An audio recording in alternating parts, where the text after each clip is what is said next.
எப்பா உலகமகா நடிப்புடா சாமி. ப்ரோமோ 3ல பாத்தீங்கன்னா ரம்யா அவர்கள் என்ன சொல்றாங்க, சார் நான் இங்க இருக்க மாட்டேன் சார், நான் கிளம்புறேன் சார் அப்படின்னு சொல்லிட்டு போறாங்க. தாராளமா போங்க, கதவை திறக்க சொல்றேன்னு சொல்லிட்டு விஜய் சேதுபதி அவர்கள் கதவை திறந்துட்டாங்க. வெளியில ரம்யா அவர்கள் போனாங்களா, அந்த டபுள் எவிக்ஷன் யாரா இருக்கும் எல்லாத்தையுமே நம்ம ஃபுல்லாவே பார்த்துடலாம். ஹாய் மக்களே, நான் உங்க ஷாம். நிறைய பேர் வீடியோ பாக்குறீங்க, லைக் பண்ணாம பாக்குறீங்க. லைக் பண்ணிட்டு பாத்தீங்க அப்படின்னா ரொம்ப சந்தோஷமா இருக்கும். ஹைப் பண்றோம், ஹைப்பை கூட பண்ணி விட்டுருங்க.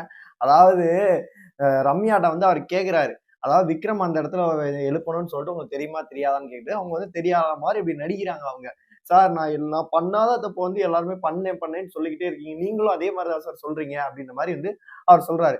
எல்லாம் பண்ணிட்டு கெட்ட வார்த்தை எல்லாம் பேச தெரியுது, மூஞ்சியை மட்டும் இப்படி பாவமா வச்சுக்கிட்டு அவனை எல்லாம் உடனுமா அப்படின்ற மாதிரி சொல்றாரு. சார் இங்கிருந்து நான் போறேங்க சார், நான் வீட்டுக்கு போறேங்க சார் அப்படின்னு சொல்லிட்டு அவங்க அழுகுறாங்க.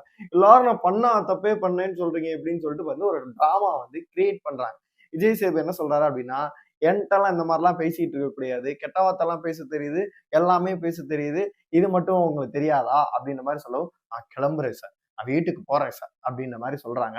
சரிம்மா ஒன்னும் பிரச்சனை இல்லை, டேக் கேர், நீ வாட்டுக்கு வந்து கதவை திறக்கிற வெளியில போ அப்படின்னு சொல்லிட்டு கதவையுமே திறந்து விடுறாங்க. அங்க வந்து பாத்தீங்கன்னா வினோத் அவர்களும் இங்க சொல்றாரு, என்னடா கதவும் திறந்துருச்சு, 2 கேட் திறந்துருச்சுடா, இவளு இன்னும் போறேங்கிறா, என்ன போறாளா அப்படின்னு சொல்லிட்டு அங்க ஒரு விஷயம் நடக்குது. அங்க என்ன நடக்குது அப்படின்னு கேட்டீங்கன்னா, ரம்யா அவர்கள் அழுவுறாங்க. விஜேஎஸ் பாத்தீங்கன்னா அந்த இடத்துல சொல்லிட்டு பிரேக் விட்டு அவர் போயிட்டாரு. போன பிறகு வந்து கதவுமே திறக்கப்பட்டே இருக்கு. அந்த இடத்துல வீட்டுல இருக்க ரம்யாவோட அண்ணனா இருக்கக்கூடிய சபரியா இருக்கட்டும், ஒரு சில நபர்கள்லாம் என்ன பண்றாங்க அப்படின்னா, ரம்யா போடுற சீனை வந்து அவங்க எக்ஸாகரேட் பண்றாங்க. எக்ஸாகரேட் பண்ணி ரம்யா வெளியில போய் காலை வைக்க போறாங்க. அந்த இடத்துல தடுத்து நிறுத்துறாங்க. கடுப்பா இருக்குல்ல, அதுதான் சீன் போடுதுன்னு தெரியுது, உலகமகா நடிப்பு நடிக்குதுன்னு தெரியுது, பண்றதெல்லாம் பண்ண வேண்டியது, இங்க வந்து டிராமா போட வேண்டியது விஜய் சொல்ற மாதிரி. அதனால ஒரு டிராமாவை போட்டு அழுது நான் போறேன் அப்படின்ற மாதிரி ஒரு டிராமாவை கிரியேட் பண்றாங்க. என்னை பொறுத்தவரை இன்னைக்கு எபிசோட்ல ஹைலைட்டாக வந்து பாத்தீங்கன்னா இந்த விஷயம் தான் போகுது. அதனால பாத்தீங்கன்னா போனோடனே இவங்க எல்லாம் தடுத்து பேசி, நீ வந்து உங்களை ரொம்ப கஷ்டப்பட்டு வந்திருக்க, அதாவது இந்த இடம்லாம் யாருக்கும் கிடைக்காது, அதாவது நீ அதெல்லாம் பாரு அப்படின்ற மாதிரி வந்து சென்டிமெண்டா எல்லாரும் பேசி ரம்யா வந்து தக்க வைக்கிறாங்க.